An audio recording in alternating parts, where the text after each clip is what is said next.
numbers of Jews using the standard definition that we've been using since 1970. That's the voice of Charles Shahar. He's a Canadian demographer, and he spent much of his career studying our country's Jewish population numbers.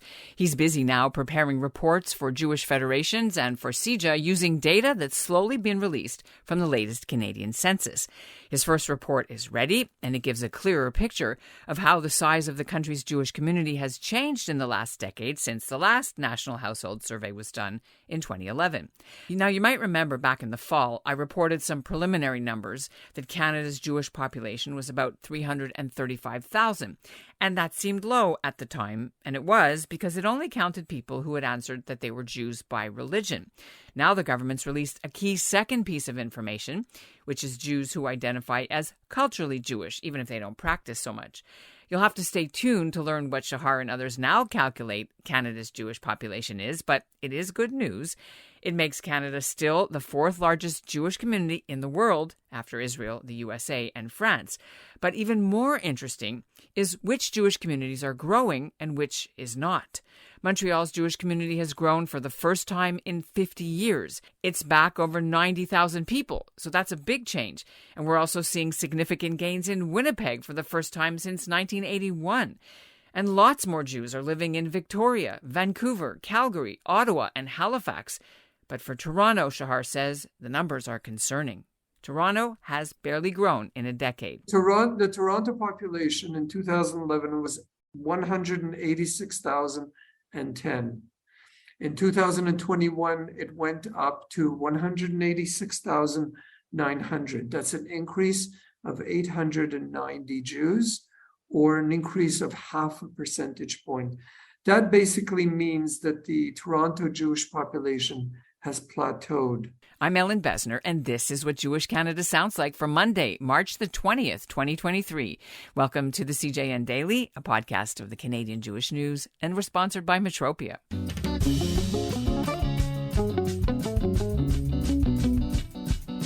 If you've been following the show, you'll know I've been reporting on this issue of what the latest census numbers can tell us about the health and the future sustainability of Canada's Jewish community.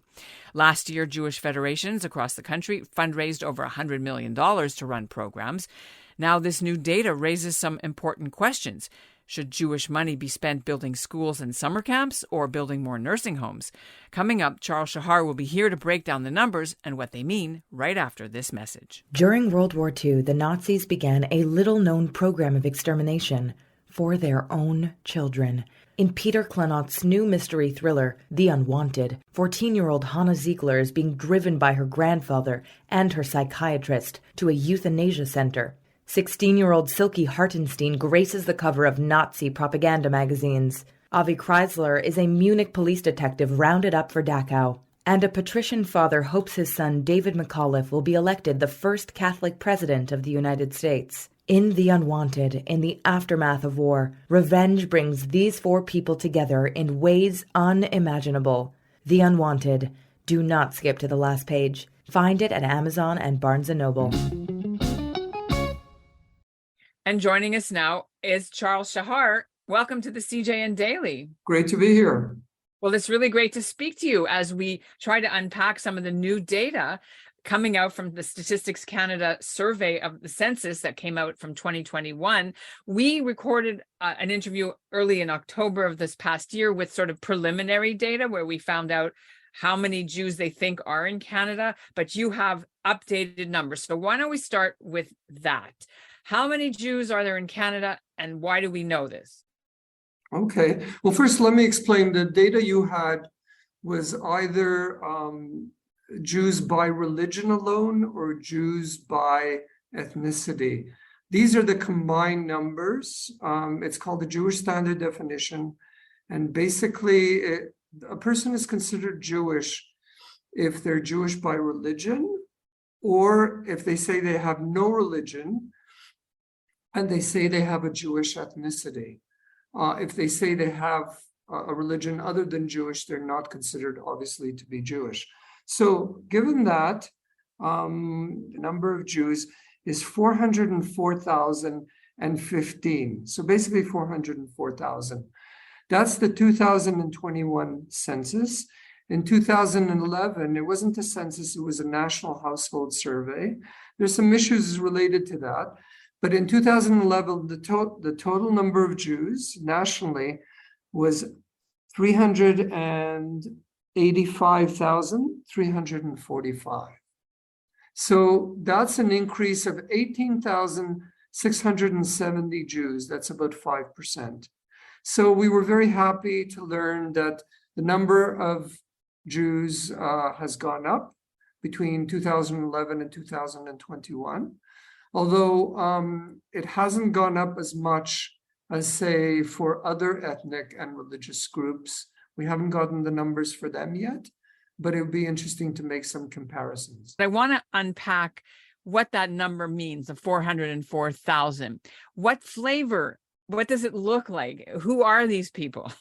The larger number in 2021 probably reflects the immigrants who came here. The birth rate for Jews is generally at about replacement levels, but it tends to be much higher, obviously, for the ultra-Orthodox. Their fertility rate, I had calculated it about a decade ago, and that was between 5 and 6 children born per woman. That's pretty high. So in places like Montreal and Toronto, where there are significant ultra-Orthodox populations, the birth rate is definitely a factor. But also the immigrants who are coming from different countries, and people coming from Israel still, people from the former Soviet Union, and then people from places like France are going to Montreal. But honestly, we won't have more data until starting June, in which case we'll look at it more closely. Right now, it's partly guesswork, and so I'd rather wait till we have more information before I make any more statements. Okay, so let's unpack what you do have. So break down by city. Who's growing? Who's shrinking? Okay, perfect. So what's happening is quite interesting, and there were several surprises on the level of community populations, and I'm comparing 2011 and 2021 data. The most significant increases, there's increases that are relative and there's increases that are absolute. Absolute means in actual numbers, and relative means as a proportion of what the population was a decade ago. So for instance, Victoria has increased by 2/3 of its 2011 population. It went from 2,630 Jews up to 4,385 Jews, an increase of 67%. That's hugely significant for that city. Also increases for Vancouver. Vancouver went up by 2,300 Jews. That's an increase of 9%.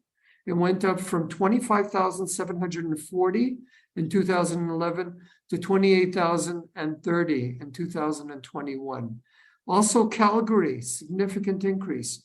It went from 8,200 to 9,300, an increase of about 13%. And finally, Halifax had a major increase, again, in a relative sense. It went up by about 1/3. It went from 2,080 in 2011 to 2021 population of 2,735. So those were the largest increase, whether on an absolute or relative level, were Halifax, Calgary, Victoria, and Vancouver.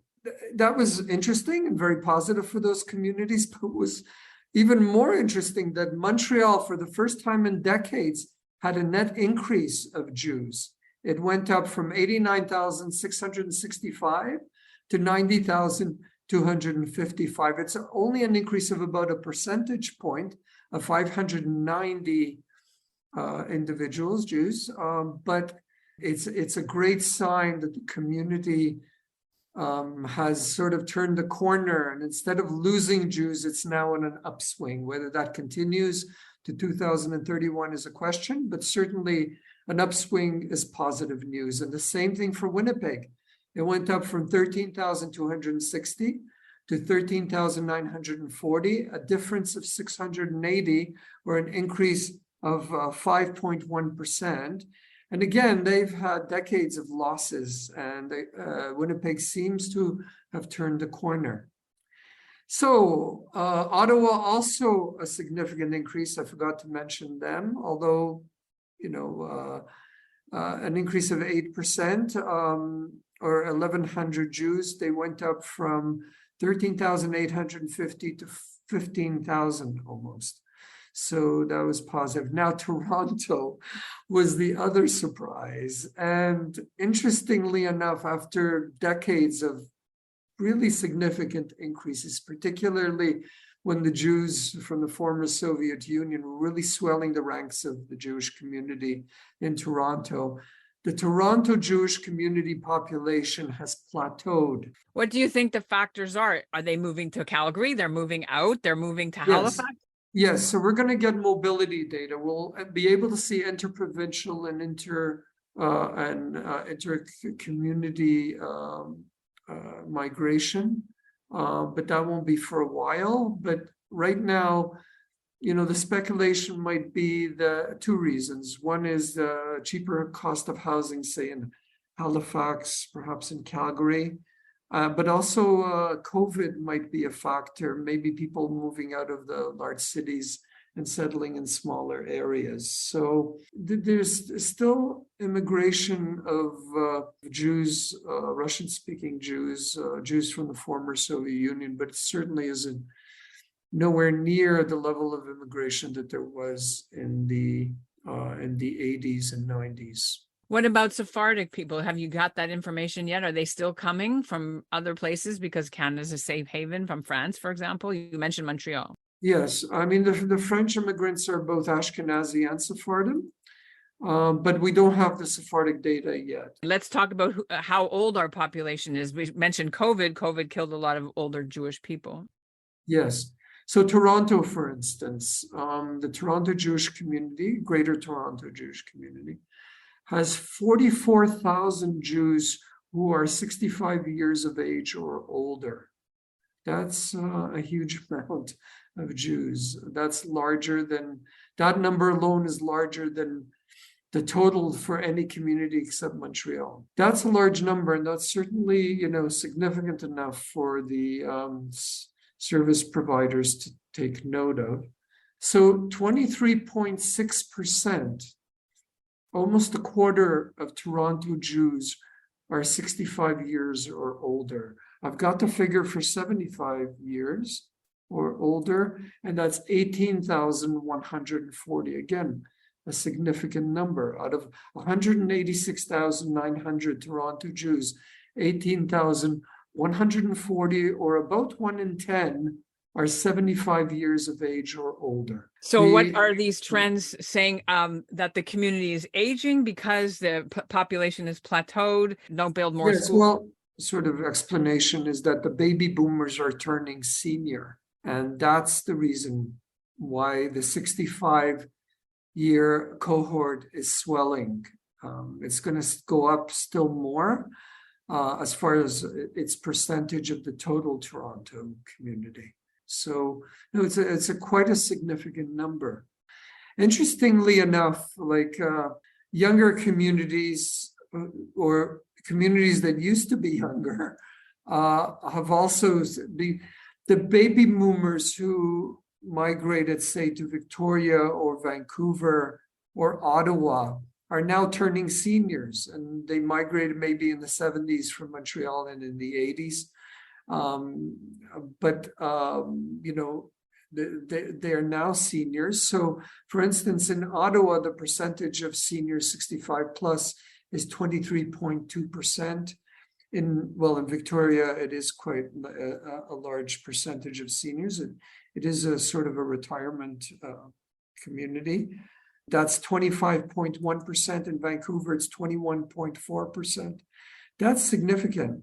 The highest percentage of seniors is for the Windsor Jewish community. A third of all the Jews in Windsor happen to be 65 years and over. Well, we know that's why Windsor, Hamilton, and London are trying to attract, the federations are trying to attract younger families. They have this whole welcome home or come home program. We've covered it to try to get people from South Africa, from Israel, from Argentina, South America to move, even from Toronto to the smaller, Yes. slower paced, less expensive life. For sure. Like you said, Hamilton, about 27% of its Jewish population is 65 plus. So again, these are significant, and I can understand why efforts are being made to try to have a greater percentage of younger and economically productive adults living in these cities. That's who they're trying to attract. The populations with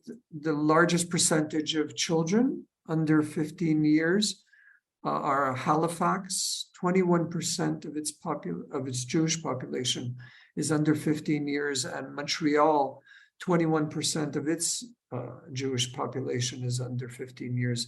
In Montreal, the ultra-Orthodox population is quite large. It's probably around 18,000 at this point. It's not a surprise that the proportion of children is so high. In Toronto, in contrast, it's 17.7%. So you see, it's lower than it is in Montreal or Halifax.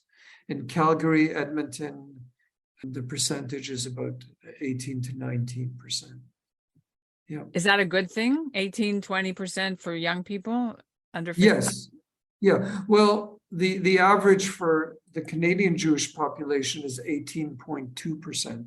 So anything above that is above average. And as I said, in Halifax and in Montreal and, actually in Oshawa and in Calgary, the percentage is above the average. So basically, to sum up, the new number is 404, which is about what you expected. The population is growing. It's about 5% growth in 10 years. The population is moving west or east.